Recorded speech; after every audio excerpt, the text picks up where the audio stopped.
What's good, people? It is Tony the Savant. And before we get started, I just want to announce and promote the Legacy Over Money sportswear merchandise line. This is my merchandise line, ladies and gentlemen, something I've been working on the past year.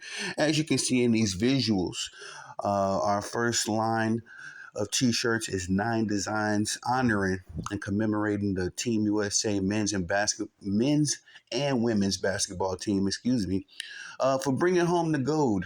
I'm very proud of all of them. Went out there and did their thing, and again, brought home the gold. So if you would like to get one of these shirts, you can swing over to my Facebook page, Tony the Savant, and make your purchase there. All proceeds, ladies and gentlemen, I had to get on to my big brother about this. All proceeds do not go to Tony the Savant. In fact, they go to Tony the Savant Youth Sports Foundation, a little account that I began to help underserved youth athletes, as there's a number of talented individuals that just don't get the time of day. So this is what we're doing to kind of give back and contribute to that. And if you'd like to be a part of the movement, then like I said, swing over by the Tony the Savant Facebook page, and everything is set up there. Ladies and gentlemen, let's get into this work. As you can see in this visual right here, Rick Bucher. Now, I'm not a Rick Bucher guy like that. You know, I like some of his takes, but Rick Bucher already exposed LeBron James for his very political and his very devious ways. As the most recent MVP race, you know, the one where Joker wins his third MVP in 4 years. Well, LeBron Ramon James was campaigning to put himself in that mix. And lo and behold, I don't know for what, the Lakers were a play-in team, which is a participation tournament for teams that aren't good enough, for teams that are going to get blown out at some point. As we've seen it all through NBA history now. Miami Heat were the first play-in team to make it to the NBA Finals I guess you could say 2 years ago now. And them fools got swept, essentially gentlemen swept in the NBA Finals. So it's a participation tournament. And the Lakers have been participating in it for the last 3-4 years, with the prime Anthony Davis, with the alleged GOAT LeBron James. And ladies and gentlemen, I made a video talking about how Brian Windhorst exposed the Olympic Committee for their devious ways as they selected the Olympic MVP, ladies and gentlemen, before the game where Team USA played Serbia, and of course the gold medal game where we defeated France. That's right, ladies and gentlemen.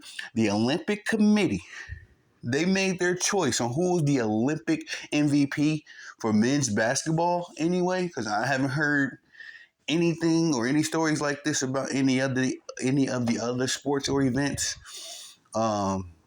And I looked, ladies and gentlemen, a lot of y'all the LeBron James fans be thinking I just, see a notification and then I start jumping onto LeBron.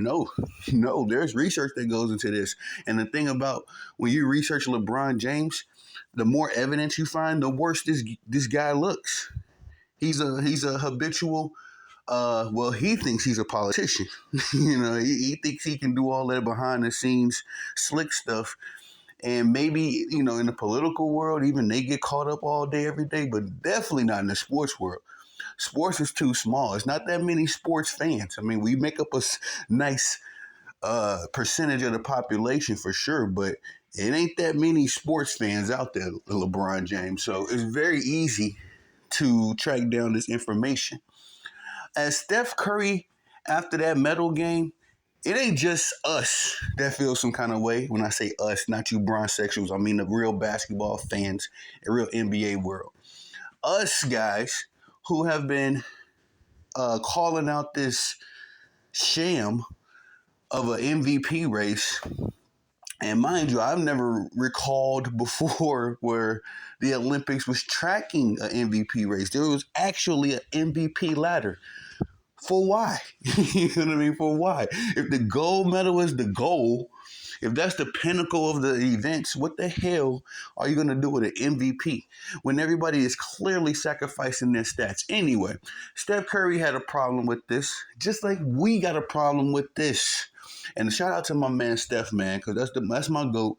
Dude is a class act. Okay, he could have definitely taken what I'm calling the Jason Tatum road, because Jason Tatum has not been quiet about how he felt about his role in the Olympics. Let y'all know. I made a video about it. Go check it out.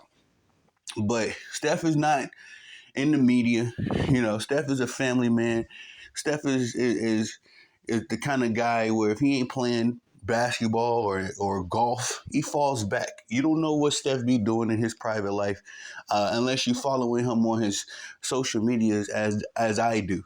Steph ain't gonna be the kind of guy that comes out with some kind of statement or some kind of tweet, addressing this situation, because at the end of the day, he understands the overall nuances of professionalism.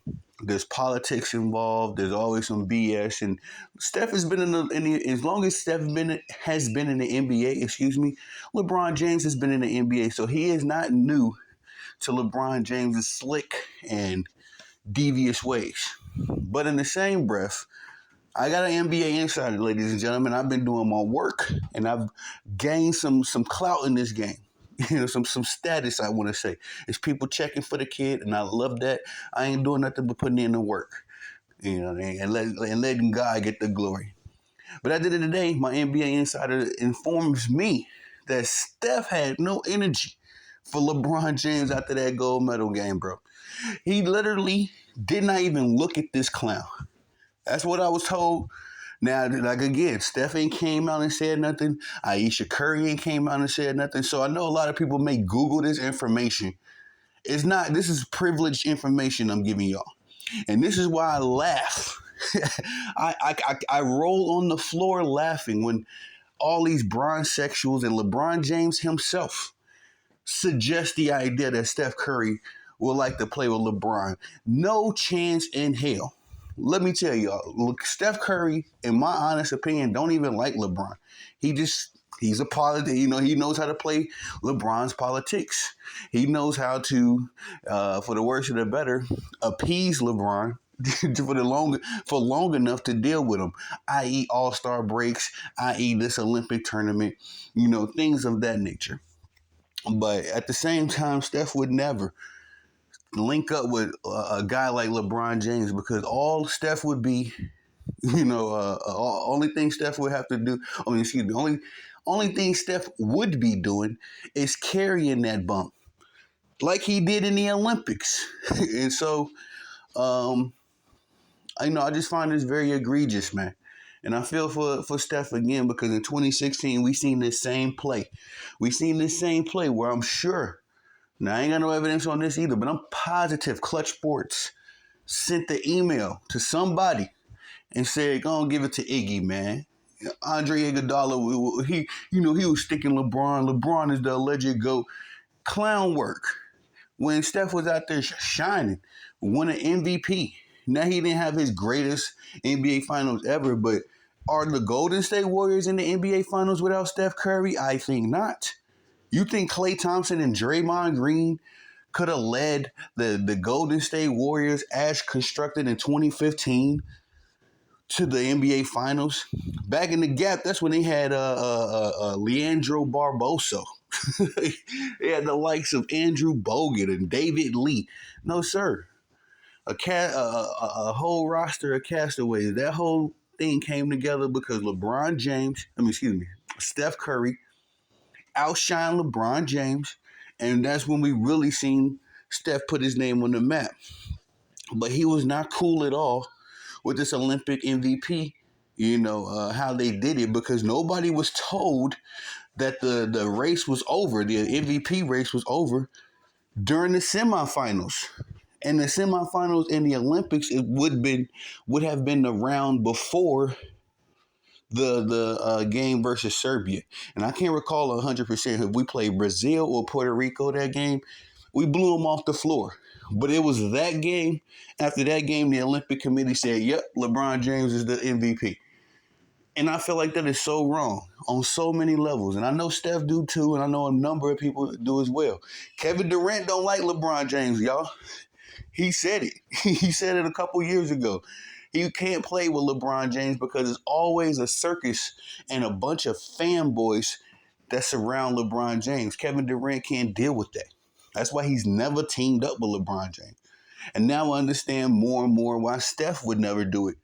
You know, at one point, I did think it was a possibility, but Steph Curry himself, I remember an interview he had where they was asking him, you know, you play with Clay and Draymond, and this is an old interview. This is, you know, before Klay Thompson departed from Golden State. But this is an old interview, and Steph said that, you know, the possibility of playing with LeBron James, he said, I'm good. I'm good. And I love that. That's that Kobe, Michael Jordan mentality. I ain't trying to link up with you, you bum. I'm trying to beat you down. And I've been of the opinion Steph Curry is the one that buried Clutch Sports GOAT debate. That's right. Not just put it to the ground. No, Steph Curry buried it. Because he ain't just beat this bum one time. And everybody try to attribute 2017 and 2018 to Kevin Durant. Kevin Durant ain't did a damn thing since 2017 and 2018. Steph Curry still been eating. Still been putting his name on the map. Not just on 2022. Steph led the Golden State Warriors with no Clay. And I believe Draymond was hella injured in 2021. And when they made it to the in-season tournament, the participation tournament, they dragged one leg into that, and all they had was Steph Curry, and Steph was still shining. Fun fact, no matter how bad the Golden State Warriors were around Steph Curry, he's never been swept. The only NBA superstar that has that under his belt. Now, as far as, you know, the top guys, Magic has been swept. Jordan has been swept. LeBron been swept 3 times in 3 different decades. Nigga been around so long. He done been swept in 3 different decades, y'all. Steph has never been. And I just attribute that to his greatness, his mentality, his practicing, you know, his approach. At some point in any given day or any given game, Steph Curry can go DF off. And, you know, we all just seen that in the Olympic tournament. And I just feel like this is another, again, situation like 2016 when he was robbed of his first MVP. He should have 2 finals MVPs. But he was robbed of that for whatever political reasons. When we all know Steph Curry was the best player on the floor. Steph Curry was the heart and soul of that Golden State, you know, Warriors team, 2015 especially. That was one of his MVP years. And if you can fix up your mouth to tell me LeBron James is the Olympic MVP for this tournament when he was not the best player, when he was not the closer in any one of the games, you can't sit here and tell me that Steph Curry didn't deserve the 2015 NBA Finals MVP. Steph Curry played essentially the same role. He wasn't guarding LeBron, no more than LeBron James wasn't closing these games. But somehow, some way, right, they fix it away. They find a way to get LeBron James awards, which is why nobody respects him, which is why I tell everybody this Olympic MVP, if you didn't have LeBron James as your GOAT already, this didn't move the needle for you.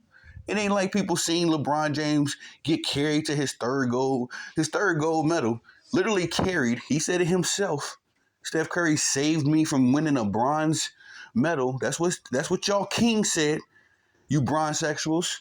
Y'all king literally bowed down to Steph because he know what it is. Nobody checks for y'all king when it's the last 2-3 minutes in the game. Nah.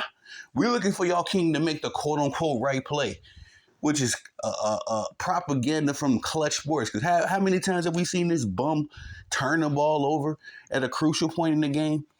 He turned the ball over 4 times in the goal game. Clown work, man. 4 times. No, excuse me. He turned the ball over 4 times in the 4th quarter in the Olympic gold game. Ladies and gentlemen, he averaged, 5 turnovers a game? Damn near about 4.5, almost 5 turnovers. And he had 4 turnovers alone. in the fourth quarter of the Olympic game. While Chef hit the four biggest threes in damn near Olympic history. Damn near. We can say those were the four biggest threes. If you ever had to make a top 10 list of the biggest 3-point shots in Olympic history, I assure you, all four of Steph Curry's 3-pointers from the France game that just went down would be on that list. So at the end of the day, the clutch sports, LeBron James, y'all don't fool nobody. They got a IQ above room temperature. And this is the thing about the bronsexuals. They're not very intelligent. They're very emotional, not very intelligent. And notice I say Bron sexuals, not LeBron James fans. Shout out to my big bro Maui and a number of my little bro K-Ron. They are legitimate LeBron James fans. They can have a debate and they will concede, where concessions need to be made when it comes to LeBron James. They still have their reasons for respecting him and thinking he's the greatest and all that kind of stuff. But at the same time, I don't have a qualm with LeBron James fans. I have a qualm with the Bron sexuals, the very emotional, not very intelligent Bron sexuals, ladies and gentlemen. But at the end of the day, again, Chef feels some kind of way about this, just like we do. He ain't walking around just oblivious to what's going on. He thought that him winning the MVP would have been a great story, as this was his first MVP, probably his only MVP, because he's 36 years old right now. So in 4 years, there's no guarantee that Chef will still be what he is now. No guarantee that he'll even make the Olympic roster, considering the plethora of talent in the NBA right now. We could send out a whole new squad of guys in 2028 that can just, take over right now. And I'm talking about like the Ja Morants, the Zion Williamsons. If those guys, keep up and barring any injury and they keep playing at the level that they're playing at now, those would be the new Team USA members. So there's no guarantee that Steph will make it back. So I feel like it would have been good for the Olympics and good for the story as well for him to win it. But of course, this narcissistic, attention-seeking egomaniac named LeBron James had the rain on that parade. But shout out to Chef, man. He ain't oblivious to the BS. He see it like we see it. And again, shout out to Stephen A. Smith. I ain't never really thought I would be saying that again. I've been off the Stephen A. Smith wave for quite some time, but he brought it up on his most recent episode on his show. Shout out to Stephon Marbury. He brought it up as well. You know what I mean? Like, these are the people that's speaking the truth. These are the people that's speaking out against the legenda. And, for the bronsexuals, Stephen A. Smith, Stephon Marbury, me, we're just glitches in their very delusional matrix. Their very delusional matrix where LeBron James is the Neo, he's the Oracle, and he's the architect. if y'all ever seen the Matrix movies, I'm speaking Matrix right now. But this dude is the three most key people in the damn movie series, because LeBron James, he just cannot have it any other way. He cannot have any other person getting shine. And we would have respected LeBron James. Let me say this real quick. Hot take. We would have respected LeBron James more if he would have just went out there, did exactly what he did, probably minus 10 to 15 turnovers, but did he play exactly how he played? And Steph would have won the MVP, because that's how it's supposed to have been. That would have made everything right. And let me tell you this as well. If LeBron James earned the MVP, then we would have been honoring him. Bron did his thing. But it's very hard to honor this dude when you know he playing politics behind the scenes. Very difficult to honor a cheater, a scumbag, a manipulator, master manipulator. Let me quote my boy Kendrick Lamar, master manipulator. It's very difficult to root for this dude. So at the end of the day, again, once more, shout out to Chef Curry. Ladies and gentlemen, that's all I got for y'all in this video. Please swing by the Tony the Savant channel as you can get yourself a Legacy Over Money sportswear t-shirt there. We have the Olympic series right now. I'm dropping some new stuff. We got the WNBA coming back soon, so we might drop some WNBA stuff, man. We're gonna drop some WNBA shirts next. But at the end of the day, if you like to get you one of those Olympic series t-shirts, it's 9 designs. I got a couple of them coming for myself. I'll be wearing them in some of my live streams. So uh, let's get it, people. Let's get it. It's time to take this platform to the next level. And again, all proceeds are going to be reinvested into underserved young athletes. As there's a number of talented individuals that just don't have, the support system. And it breaks my heart. I knew a lot of kids like that back when I was coaching. I used to coach basketball, baseball, and I used to be in the boxing gyms as well. I wouldn't call myself a boxing coach, but I would be in the gyms working with cats. And there were so many people, man, that just couldn't make it to their games or make it to their practices, or they didn't have enough money for the uniforms. But this kid was talented as hell. You know what I mean? The most talented dude in the hood or the neighborhood or wherever he came from. And I don't want to sound, when I say underserved young athletes, I ain't just talking about people in the hood. You know what I mean? I'm talking about kids out here that literally, even if their parents don't have the time, I want to create a commuting system as well, where if we got to get a bus, a church bus. JJ, get out of here. Are you working? Sorry, y'all. They got the little savants. But even if, we need to get like a church bus or something and swing around and grab a couple of the kids, make sure they make it to practices and making sure they make it to the games. This what big Coach Tone is on about, So if y'all like to help with the movement, that'll be great. Such a blessing. Again, swing by the Tony D. Savant Facebook page. I got everything set up there. You can check out the t-shirt designs. Also got a Facebook page for Legacy Over Money Sportswear. Thank y'all, man, for the love and support, for real. Again, like this video, share this video, hit the notification bell so you can be notified when I'm dropping content and going live on the channel. As well, if you don't mind, subscribe as I drop content daily, go live daily. We stay busy on this platform. We working. We very, very much so working, and I can't thank my team enough. And last but not least, please leave your thoughts and opinions in the comment section. I'm always intrigued to know what y'all have to say about these topics, especially this one. Shout out to Chef again, man. Thanks for being a real one, bro. Thanks for bringing home the gold, because we would have been bronzed up. LeBronzed up if it was up to LeBron himself. But that's all I got for y'all on this one. It is Tony the Savant. Peace.